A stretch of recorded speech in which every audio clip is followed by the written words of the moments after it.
All right, so now we're on to hands-on exercise number 7. That's the final hands-on exercise in this section of hands-on exercises, Ninja Level 3. Ninja Level 3. You are doing awesome. And hands-on exercise number 7, we have this file here, 043 hands-on 7. Format this, baby. Format this. So it's our Disneyland cost trip planner, and it really doesn't have any formatting. And I'm just leaving it just like this. So I want you to take this and do what you can to make it look pretty. And so that could be as easy as format as table, or you might start, changing these to accounting with the dollar signs over on the left. Maybe that'd look a little bit better. You might use a little bit of white space.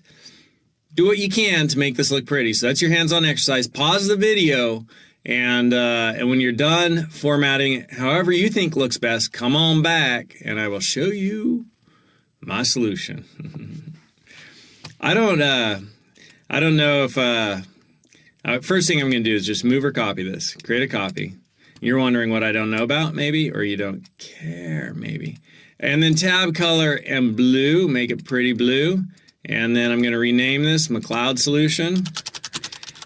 I was going to say sometimes I get a little bit wacky with my voice and just play with things and do things kind of funky.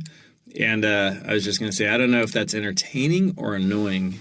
So Disneyland. And that's pretty cool. I like Disneyland. We're going to go for something here and see if there's a Disneyland font, because that seems like a font that should exist. So up here in search, I'm going to search for Disney. Nothing. Oh, Disney. So what that would be handwriting, like a cursive. And there's the trending ones. And I'm going to go with popular and just look at those almost. See if any of these. It was going to be a lovely trip. I think I'll go with trending. And that looks kind of like Disneyland. All right, so now I'm going to download this and then unzip it. Kapow. And here's my TrueType font. I'm going to open that. See, Princess Sophia. That's a total Disney princess. There we go, and that should be in there. And then I'm going to come back here and save this. And if I look for princess, oh, it's already there. I love it. It's become dynamic. So I need to apply that right here. And you saw me hit the merge and center right there. That is the exact same thing as format cells, alignment, merge, and put that on center. It's such a common thing. They do merge and center right there. And there's wrap text. Notice this is all called alignment. We could get to more options by clicking that little thing. Pretty sweet. There's an increase indent, decrease indent, left, right, left, center, right, and top, middle, bottom, and change the angle. Like all those options are right here. Here's the font tab, right, where we have color, fill. Oh, that'd be from the fill box, border, bold, underline, italics, font size. This is a nice one. Increase it. And we're going to do princess on that. That's a new thing for me, that you don't have to start it and restart it. So Disneyland, that actually looks kind of like 1960s Disneyland font. And I'll stretch this out a little bit, and then I'm going to format this as accounting. So format cells, number, accounting, 2 decimal places. We don't really need the pennies. Hey, what happened to my dollar signs? Format cells. Accounting, and I need dollar signs. There we go. So that looks kind of cool. I like how that's all right aligned. And park pass for 5 days, flight, hotel, incidents. Total per person, we'll use a little white space right there. And then we could do some borders on that. Maybe too, like not having those dollar signs on that one. Just a dollar sign on the total. That's kind of cool. I like that. And number of people, this is not a dollar sign, so that is just a general or a number. I'll just go with general. It's fine. And I like that, right? And so this one here, I'm going to select that and then hold down Control and select that, and we'll get those the same height. And so by selecting them both and just moving one, they both went to the same height. And so now those are both the same height. And then we'll also format them with the same fill. So format cells, and we could do that for the fill, or we could just come up here and we could do a really light blue. I like that. So Disneyland, Park Pass for 5 people, and we'll change these fonts here. And I do like Roboto, just because it's a go-to, and maybe not quite so large. I think that looks pretty good. Is there anything else that we might do? So maybe just to frame the whole thing, or perhaps just to frame, to frame this part. I'm just wondering, like, if there's a border around that versus if there's a border around this whole deal. So format cells, border, and give me that one. And the color will go with a blue, and we just want it around the outside. Bam. So that border stuff's right there. And you can actually, let's see, there's the line style, line color. I thought there's a way to change the line thickness, but I'm not seeing it, because some of these applications you could do that. All right, so having that border right there. And then the last thing I might do if I'm going to send this to people is I might come over to my view, and in my view, page layout, grid lines. I want to take off my grid lines, take off the grid lines. And so there's the Disneyland cost, total per person, total for group. And maybe right under that, there could be a line, but I'm liking it all right. Maybe under the underline under the font. No, that does not look good. All right, I think that's pretty nice. If I wanted to save this and send it to somebody, I could save the whole spreadsheet, kaboom. Or I could go in Excel, I could get something called the snipping tool if I was going to email this to people. And I could do the mode, window snip, rectangular, freeform. I'm going to go with the rectangular snip. And now it's like a cursor. I could just click and drag and kind of get a nice white border about the same size on each one. And so that just took a picture of that. And then I could save this, and I could say, you know, costs. Trying to convince people in this one apparently not to go to Disneyland.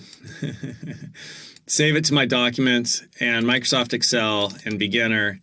And this is going to be this file name. So I'll save it there just so it's all together. And there's my snipping tool, and I'm going to save it actually as that, so it's in there. Save it, and now that's saved. And if I look here, I've got that 043 PNG, and so I was able to save a PNG of it.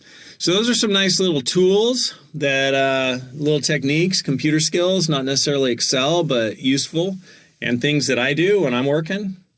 Taking using the snipping tool to get a screenshot, and putting that all together. So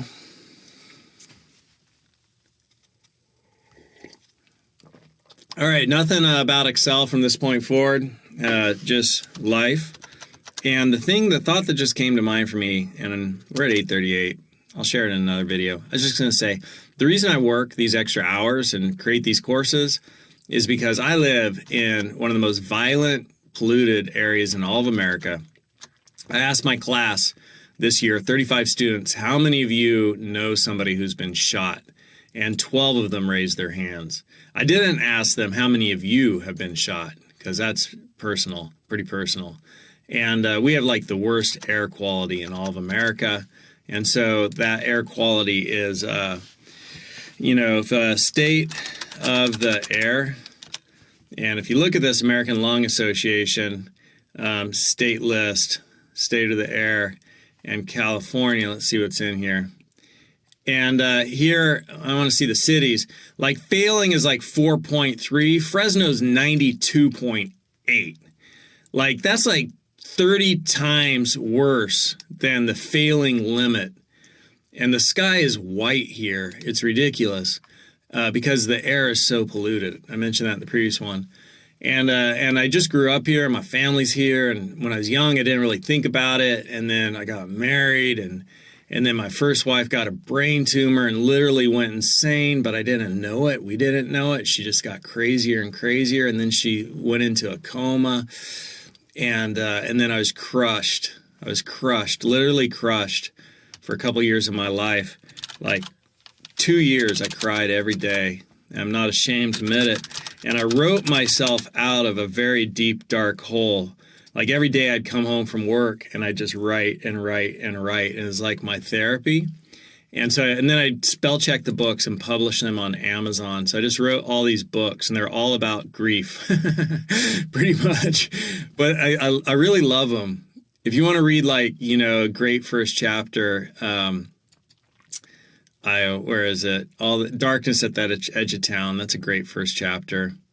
I don't know. A lot of them I like. But, and then I met another gal, and I was like, I'm never going to be in a relationship again. And she was so sweet and so persistent and so loving. And she won me over. And then we got married and we had kids, and now I'm 46 and I'm still in this town. So part of the reason that I'm working so hard, late nights, early mornings, recreating these courses, and what I really appreciate about you taking these courses is you're helping support me achieve a goal, because I'm tenured faculty at the college here, and if I was to move my job, I'd take a pay cut of about 50%, go work at a different college, because I'm up on the pay scale here, and I wouldn't be at another place. And I'm not like super rock star university PhD level where I could just transfer to a different university. I'm just a master's. And so part of me making these courses is trying to put some extra money in the bank so that I can make a career transition and move my family somewhere with clean air and less violence. We're super poor, super uneducated, super polluted, and super violent. Fresno, #1 at 4 things. So we're a farming town, Farming's rough life. It's labor, it's poor people who are uneducated doing a lot of field work, and it's a lot of poverty and frustration. And then all that farming creates a lot of pollution. We've got a valley, a bowl where it all just hangs and sticks. So thank you for taking the course and helping my family, my kids, hopefully grow up in a better place. That's why I'm doing all this, and that's a little bit about me. All right, see you in the next section. Great work finishing Ninja Level 3. Great work. You're doing awesome. And, I think also we're all working on trying to get somewhere better. That's why you're here. You're trying to increase your skill set. And likewise, I'm putting in the effort to try to make the life for my kids better too. Myself at this point in my life, I kind of feel like mostly played my hand. I just got to support and live for others at this point. All right, so that's Ninja Level 3. There's good stuff in there, Ninja Level 3.